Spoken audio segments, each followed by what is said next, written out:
Hey guys, this is Matt Core from Ctrl+Paint.com. Now if you've watched a lot of these videos, you've probably seen I have a pretty similar layout in most of them. On the left side I have the navigator, the tools, and the layers. And in general, those are the most useful tools for my workflow.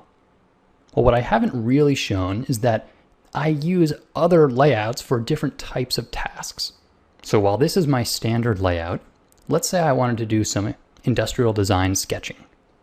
Well, one of the requirements for industrial design sketching is that I have lots of long straight lines. And for my shoulder, they work best going from lower left to upper right. So with this in mind, I actually rearrange my palettes to this configuration when I'm doing linear sketching. So here I can make my straight lines, no problem, and the palettes are not in the way. Now you'll also notice I have a few different palettes. Here I also have tool presets out because I like to be able to switch between a couple specific brushes, a pencil, a pen, and not have to worry too much about my custom brushes. I know I'm only going to use a few, so the tool presets are really useful for that. When I go back to normal painting, I don't really use this layout. Instead, I use my standard layout. Well, as I've been switching back and forth between these, there's no movie magic going on here. What I'm using is what Photoshop calls workspaces. So to make a workspace, you click on this little arrow here and say New Workspace. And for this one, I'll call it Ctrl+Paint. Now you can see this new one is highlighted, and there's a little name up top, and this is when I would rearrange the palettes. So it's gonna sort of listen to where I put these palettes, and it's gonna keep track of that. And I'll even open one more. I'll open color, put that over there. Okay, so now we'll say whenever I'm control painting, these are the palettes I want, and these are the places that I want them. Okay, well maybe I'll go back to industrial design sketching for a minute. So I'm drawing along.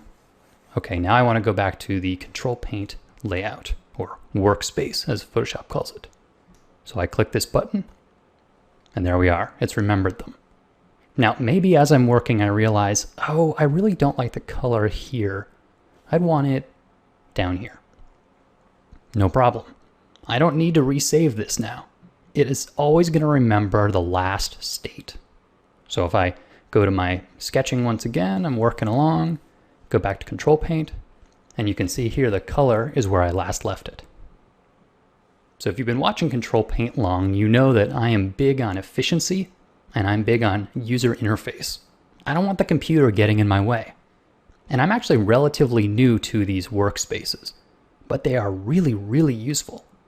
Especially if you have a couple different things that you find yourself doing often, like maybe the difference between doing comic book line art and comic book coloring. Those would probably have different sets of tools.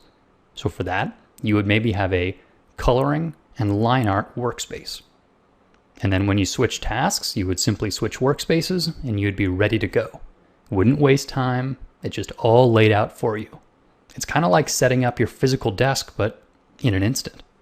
Really cool stuff. So if there's any additions to this tool that I don't know about and didn't mention in the video, let's hear about it in the comments.